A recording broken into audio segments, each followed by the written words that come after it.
Sexta-feira 13 não foi apenas um filme de terror de baixo orçamento que lançou uma franquia. Foi uma aposta desesperada de um cineasta em dificuldades que acidentalmente revolucionou o cinema de terror para sempre. Betsy Palmer, que interpretou a assassina Sra. Voorhees, só aceitou o papel para comprar um carro, chamando o roteiro de "um pedaço de merda". Enquanto isso, o mago dos efeitos especiais, Tom Savini, criou efeitos de gore inovadores usando memórias da Guerra do Vietnã, enquanto a produção lutava para esticar seu modesto orçamento de $550 mil. Hoje, vou revelar 20 fatos estranhos sobre Sexta-feira 13, 1980, que mudarão para sempre como você vê este clássico do terror. E fique por aqui para o nosso fato bônus, a verdade arrepiante sobre o efeito sonoro mais icônico do filme que tem aterrorizado o público por mais de 4 décadas. Então pegue seu facão e siga-me até o acampamento sangrento. A trilha de segredos começa agora. Fato número 1. A compra de um carro nos deu a maior mãe do horror. Em 1979, a atriz Betsy Palmer estava dirigindo para casa em Connecticut, após uma apresentação na cidade de Nova York, quando seu Mercedes-Benz quebrou na estrada. Desesperada por um carro novo, especificamente um Volkswagen Scirocco, que custava $10 mil, Palmer aceitou o papel de Pamela Voorhees quando lhe ofereceram $1.000 por dia para 10 dias de trabalho. Não foi a paixão artística que levou Palmer a Crystal Lake.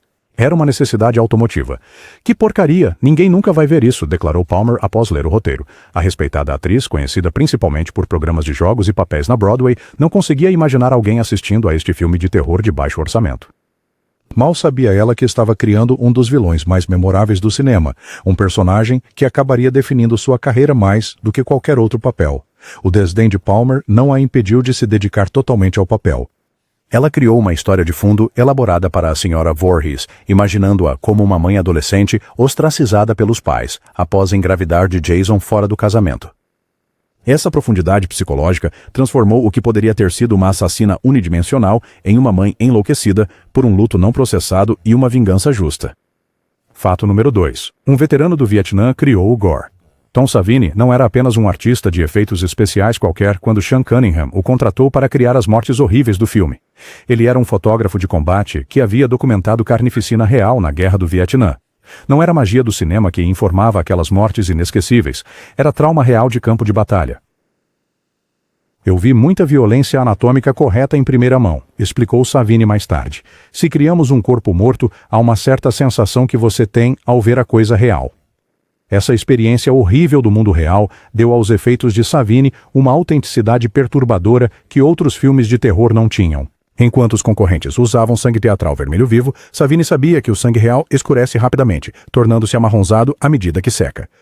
Suas sequências de mortes inventivas, desde a flecha atravessando a garganta de Kevin Bacon até a icônica decapitação de Mrs. Voorhees, estabeleceram novos padrões para efeitos práticos. Savini foi tão essencial para a produção que foi um dos primeiros membros da equipe contratados, mesmo antes da maioria do elenco. Os produtores tinham visto seu trabalho inovador em Dawn of the Dead, de George Romero, 1978, e sabiam que seu talento poderia elevar sua modesta produção a algo memorável. Fato número 3. O primeiro filme não tem nenhuma cena de Jason matando alguém, apesar de ser o rosto da franquia, aparecendo em inúmeros cartazes e produtos.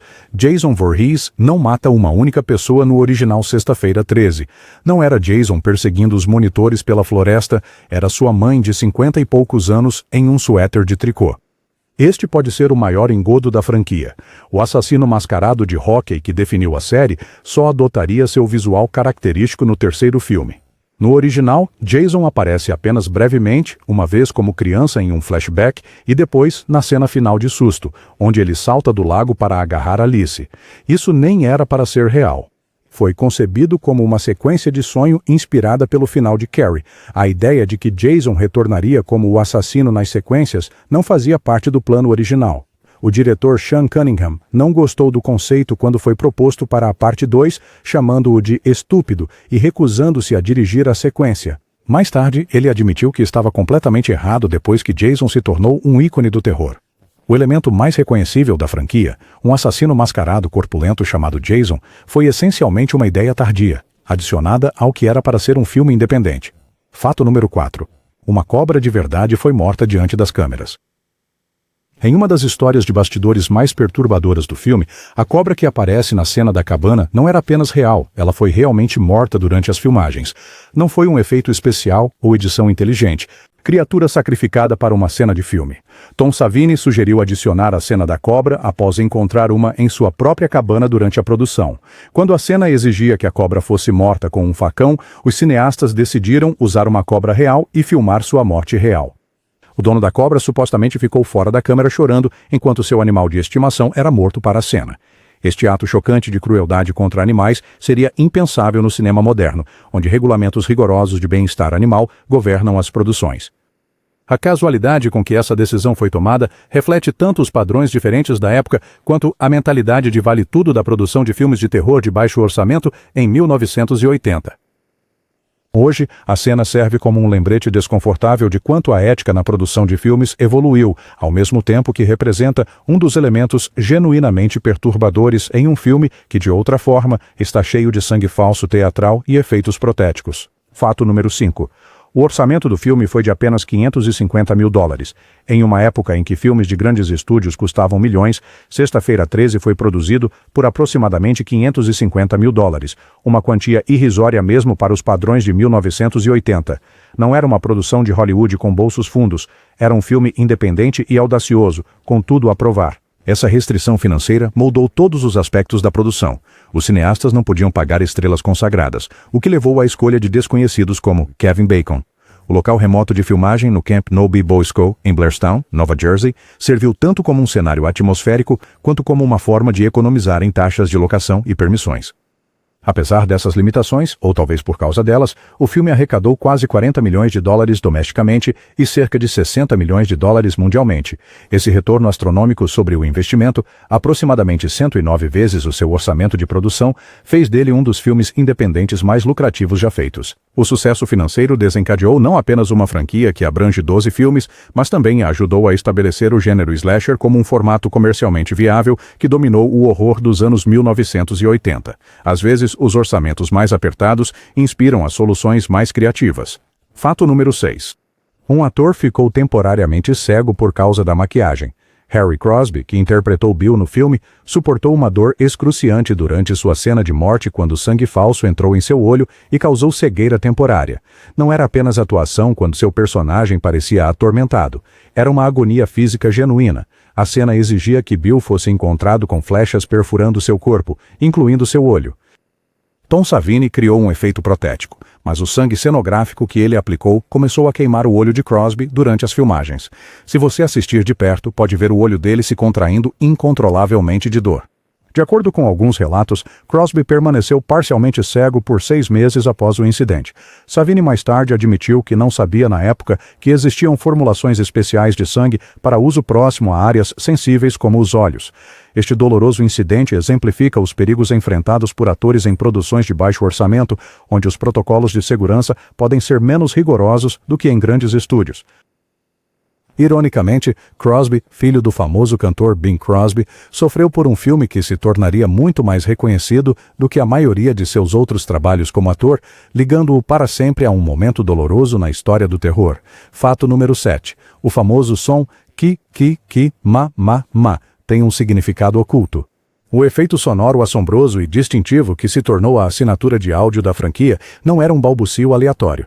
Era a maneira do compositor Harry Manfredini de dizer "mata, mata, mata, mãe, mãe, mãe". Não era uma atmosfera sem sentido. Representava a voz de Jason na cabeça de sua mãe. Manfredini queria um som que sinalizasse quando o assassino estava presente, dando ao público uma dica subliminar de perigo. Inspirado na cena em que a senhora Voorhees fala com a voz de Jason, "Mate a mamãe".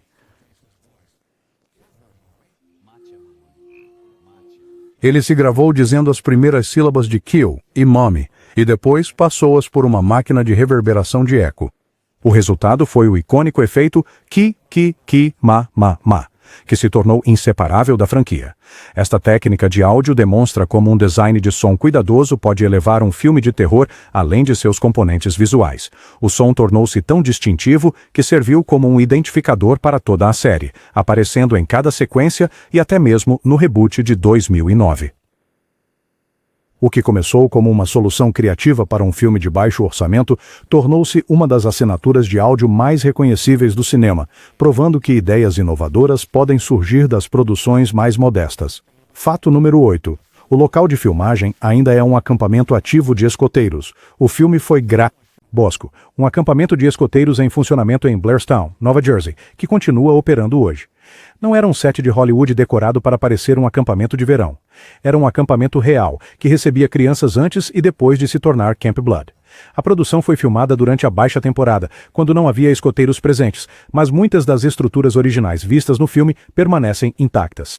O acampamento abraçou seu lugar na história do terror, mantendo uma parede de memorabilia de Sexta-feira 13 e ocasionalmente organizando tours especiais para fãs nas datas de Sexta-feira 13, embora esses eventos esgotem quase instantaneamente. Essa conexão com o local real adiciona outra camada à mitologia do filme.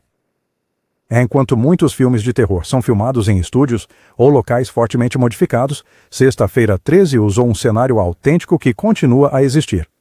Os fãs podem visitar durante eventos autorizados e ficar exatamente nos locais onde cenas icônicas foram filmadas. O conhecimento de que crianças reais frequentam este acampamento regularmente cria um contraste inquietante entre atividades de verão inocentes e o banho de sangue fictício que tornou o local famoso. Fato número 9. Adrienne King foi perseguida por um fã após o lançamento do filme. O sucesso de Sexta-feira 13 trouxe uma atenção indesejada para Adrienne King, que interpretou a última sobrevivente, Alice. Após o lançamento do filme, ela foi perseguida por um fã obsessivo por mais de 2 anos. Não foi apenas terror na tela para a atriz. O horror a seguiu na vida real. A experiência traumática foi tão severa que King se afastou em grande parte da indústria do entretenimento por muitos anos. Quando ela retornou para uma breve aparição em Sexta-feira 13 Parte 2, sua personagem foi rapidamente morta na sequência de abertura, em parte devido à sua relutância em assumir um papel maior após seu calvário de perseguição. Esta consequência perturbadora na vida real destaca o lado sombrio da fama no gênero de terror. Enquanto o filme lançou carreiras e criou oportunidades para muitos envolvidos, a experiência de King demonstra como a linha entre o horror fictício e o real pode se confundir de maneiras inquietantes. Sua personagem, Alice, sobreviveu ao acampamento Crystal Lake, apenas para a própria King enfrentar um perigo real de um fã perturbado que não conseguia separar a atriz de seu papel. Este capítulo doloroso permaneceu principalmente privado até anos depois, quando King começou a discuti-lo abertamente em convenções e entrevistas. Fato número 10. O filme foi inspirado pelo sucesso de Halloween. O diretor Sean S. Cunningham admitiu abertamente que Sexta-feira 13 foi concebido como uma resposta direta ao enorme sucesso de Halloween de John Carpenter. Não nasceu de uma visão criativa única. Foi calculado para lucrar com uma tendência emergente. Vá em frente e curta, e se inscreva porque estamos apenas na metade dessas revelações sangrentas sobre uma das franquias mais influentes do terror. Ative o sino de notificações para garantir que você nunca perca nossas análises profundas dos segredos obscuros por trás dos seus filmes favoritos. A abordagem de Cunningham foi notavelmente transparente. Antes mesmo de o roteiro estar concluído, ele colocou um anúncio de página inteira na Variety Magazine com o título Sexta-feira 13 em letras grandes e irregulares, com o slogan "O filme mais aterrorizante já feito". Este movimento ousado de marketing foi projetado para garantir investidores financeiros e criar burburinho na indústria para um filme que ainda não existia além de um título. Embora os críticos inicialmente tenham descartado Sexta-feira 13 como uma cópia de Halloween, o tempo provou que os instintos de Cunningham estavam corretos. O filme não apenas igualou o sucesso comercial de Halloween, mas lançou uma franquia ainda mais duradoura. O que começou como uma tentativa cínica de replicar o sucesso de outro filme, acabou criando seu próprio legado distinto de terror. Às vezes, as obras mais influentes surgem não de uma visão artística pura, mas de um reconhecimento astuto do apetite do público. Fato número 11. A cena de morte de Kevin Bacon exigiu efeitos práticos engenhosos. Para criar a cena memorável e horrível de morte de Kevin Bacon, onde uma flecha é empurrada através de sua garganta debaixo da cama, Tom Savini elaborou uma solução prática inteligente. Não foi CGI ou truques de câmera, foi magia de cinema à moda antiga. Bacon foi posicionado com a cabeça passando por um buraco no colchão, enquanto seu corpo permanecia abaixo da cama. Savini criou um pescoço e torso superior prostéticos que combinavam com o físico de Bacon e os colocou na cama. Quando chegou o momento do golpe fatal, uma mão falsa empurrou a flecha para cima através do pescoço falso, criando a ilusão de que Bacon estava sendo empalado. Durante as filmagens, a bomba de sangue falhou, forçando o assistente de Savini a soprar no tubo para fazer o sangue jorrar corretamente. Esta solução improvisada funcionou perfeitamente, criando uma das mortes mais chocantes do filme. A cena é um testemunho da engenhosidade dos artistas de efeitos práticos trabalhando com recursos limitados. Hoje, uma morte assim provavelmente inteiramente criado com efeitos digitais, mas o impacto visceral do gore artesanal de Savini continua a impressionar os espectadores, mesmo na nossa era saturada de CGI. Fato número 12. Pamela Voorhees quase perdeu um dedo no roteiro. Um elemento intrigante do enredo em versões anteriores do roteiro mostrava Pamela Voorhees perdendo um dedo durante os assassinatos dos conselheiros em 1958 mostrados na abertura do filme. Não foi apenas um ferimento aleatório. Era para ser a pista-chave para sua identidade. Neste conceito abandonado, quando a Sra. Voorhees aparece mais tarde no filme para ajudar Alice, os espectadores notariam seu dedo faltando e perceberiam que ela era a assassina da sequência de abertura especial. Limitações de efeitos impediram que essa ideia fosse implementada, forçando os cineastas a usar o Jeep que a Sra. Voorhees dirige como elo visual. Essa mudança demonstra como as restrições práticas frequentemente remodelam as decisões criativas na produção de filmes. O dedo faltando teria fornecido uma pista visual mais direta para a senhora. A verdadeira identidade de Voorhees, potencialmente tornando a revelação menos surpreendente, mas mais ameaçadora ao perceberem que o assassino estava escondido à vista de todos. Em vez disso, o filme depende da conexão mais sutil do veículo, permitindo que a Sra. Voorhees apareça inicialmente como uma potencial salvadora, em vez de sinalizar perigo imediatamente. Fato número 13. O filme criou o tropo sexo igual à morte. Embora não tenha sido o primeiro filme de terror a punir personagens sexualmente ativos, Sexta-feira 13 consolidou o agora familiar tropo de que fazer sexo em um filme de terror garante sua morte. Não foi sutil sobre sua mensagem puritana, tornou isso a motivação explícita para seu assassino. A Sra. Voorhees enfatiza repetidamente que os conselheiros estavam fazendo amor enquanto aquele menino se afogava, conectando diretamente a atividade sexual com a punição. Este tema não foi acidental. A história de fundo de Betsy Palmer para a personagem incluía a senhora. As atitudes puritanas de Voorhees em relação ao sexo derivam de sua própria experiência de ter sido deserdada após engravidar fora do casamento. Este quadro moral tornou-se uma característica definidora dos filmes slasher ao longo dos anos 1980, com adolescentes sexualmente ativos morrendo consistentemente, enquanto as garotas finais virginais sobreviviam.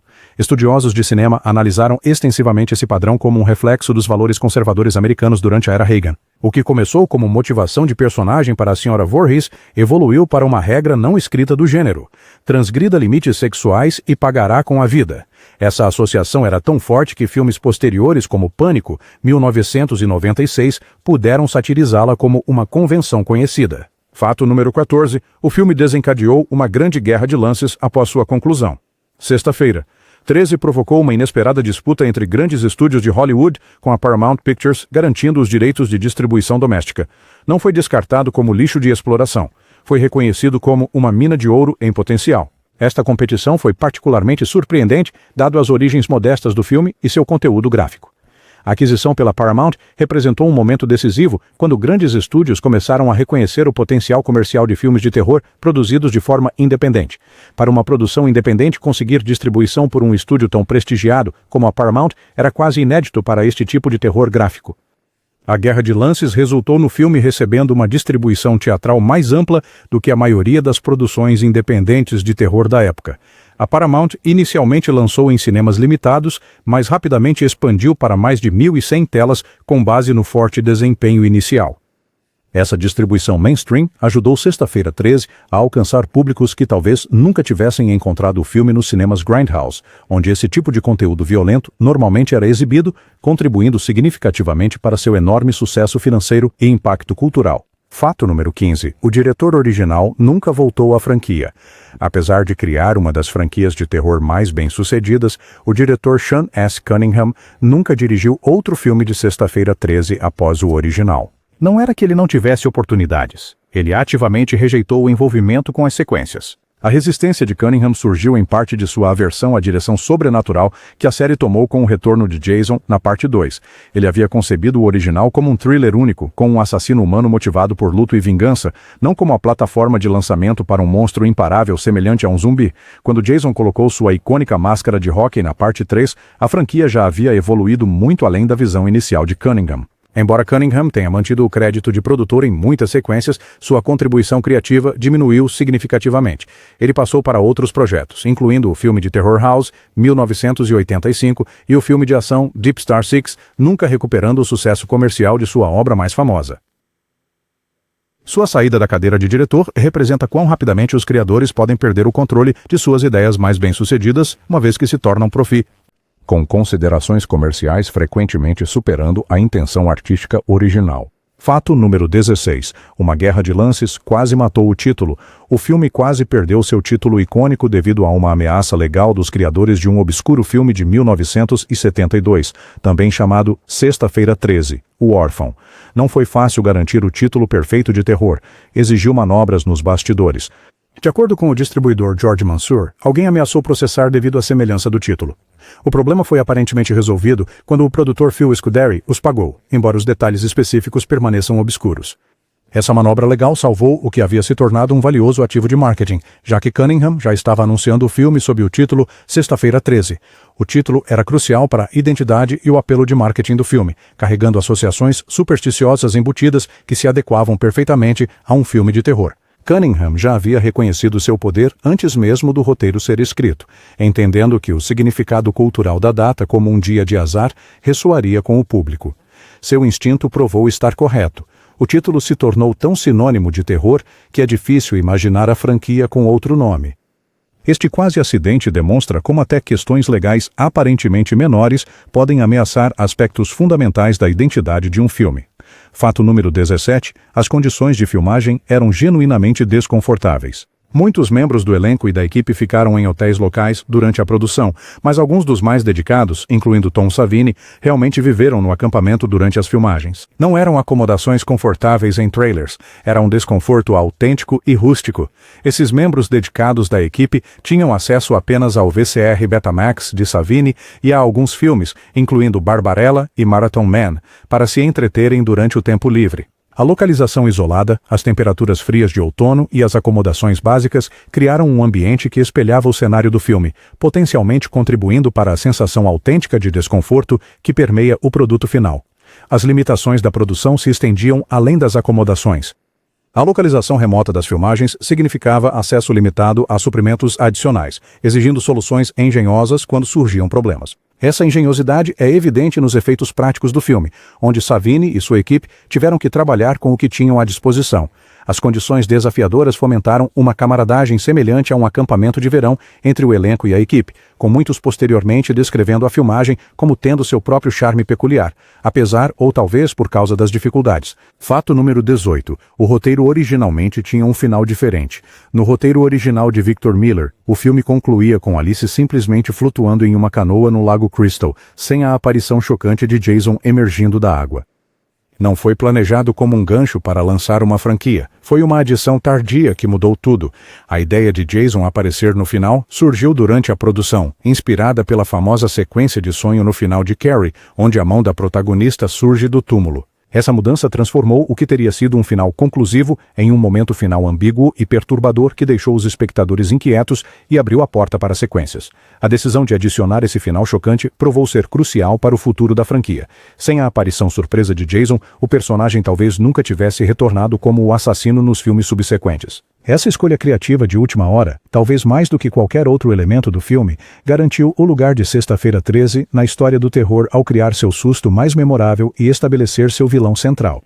Às vezes, as decisões mais consequentes acontecem não no planejamento cuidadoso, mas na inspiração espontânea durante a produção. Fato número 19, o filme usou música mínima para máximo efeito.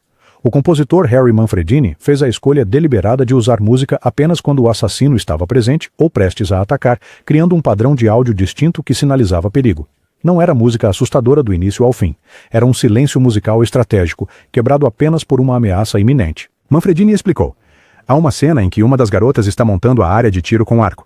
Um dos rapazes atira uma flecha no alvo e quase a acerta. É um grande susto, mas se você notar, não há música. Isso foi uma escolha. Essa abordagem contida significava que, quando a música aparecia, realmente sinalizava algo ominoso, treinando os espectadores a associar sinais musicais específicos com a presença do assassino. Esta técnica contrasta com muitos filmes de terror que dependem de constantes efeitos musicais para manter a atenção. A trilha sonora seletiva de Manfredini criou uma experiência psicológica mais eficaz, permitindo que momentos de silêncio construíssem tensão natural enquanto reservava a intensidade musical para ameaças genuínas. Essa abordagem disciplinada para a trilha sonora de terror influenciou inúmeros filmes subsequentes e representa uma das escolhas artísticas mais sofisticadas em um filme frequentemente descartado por críticos como meramente explorador. Fato número 20. Os críticos odiaram, mas o público fez. Sexta-feira 13 foi brutalmente criticado pelos críticos, com os influentes Gene Siskel e Roger Ebert sendo particularmente cruéis em sua condenação. Não foi respeitado pela crítica, foi ativamente denunciado como lixo nocivo. Siskel ficou tão enojado que publicou o endereço da presidente da Paramount em sua crítica, incitando leitores a enviar queixas. Ele e Ebert, mais tarde, produziram um episódio especial, Mulheres em Perigo, que criticava o filme e outros semelhantes pelo tratamento das personagens femininas. O consenso crítico o rotulou como um caça-níqueis cínico e explorador do sucesso de Halloween, sem a arte daquele filme. O público ignorou completamente essas críticas mordazes. O filme faturou quase 40 milhões de dólares no mercado interno contra seu orçamento modesto, tornando-se o 15º filme de maior bilheteria de 1980. Essa dramática discrepância entre a recepção da crítica e o desempenho comercial demonstrou o abismo entre o gosto crítico e o apetite do público, particularmente no gênero de terror. Enquanto intelectuais o descartavam como inútil, o público votou com a carteira, lançando uma franquia que gerou mais de $500 milhão mundialmente e alterou permanentemente o cenário do terror. Curiosidade: Harry Lehman, que interpretou o jovem Jason Voorhees na chocante cena final do filme, recebeu meros $700 por sua contribuição para a história do terror. Não foi um cachê de estrela. Era pouco mais que o salário mínimo por criar um momento icônico. Lehman tinha só 14 anos ao ser escalado como o garoto deformado que salta do Crystal Lake para agarrar Alice. Sua breve aparição, durando apenas segundos, tornou-se um dos sustos mais memoráveis do cinema e lançou as bases para um personagem que definiria o terror por décadas. Apesar do seu papel crucial na criação da franquia, a compensação de Lehman refletiu seu status como um virtual desconhecido com tempo de tela mínimo. Este pagamento modesto contrasta fortemente com os bilhões que o personagem gerou através de filmes, produtos, videogames e outras mídias. Lehman abraçou seu lugar na história do terror, formando uma banda de heavy metal chamada First Jason e se tornando presença constante em convenções de terror.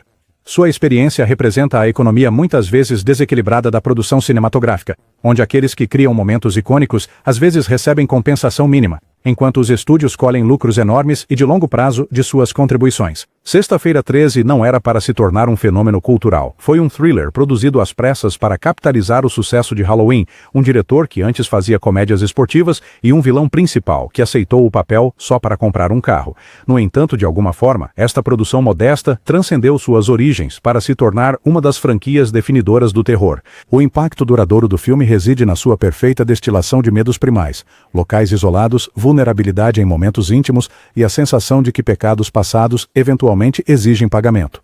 O que os críticos descartaram como exploração, o público abraçou como uma narrativa visceral que falava a ansiedades mais profundas sobre segurança, sexualidade e retribuição.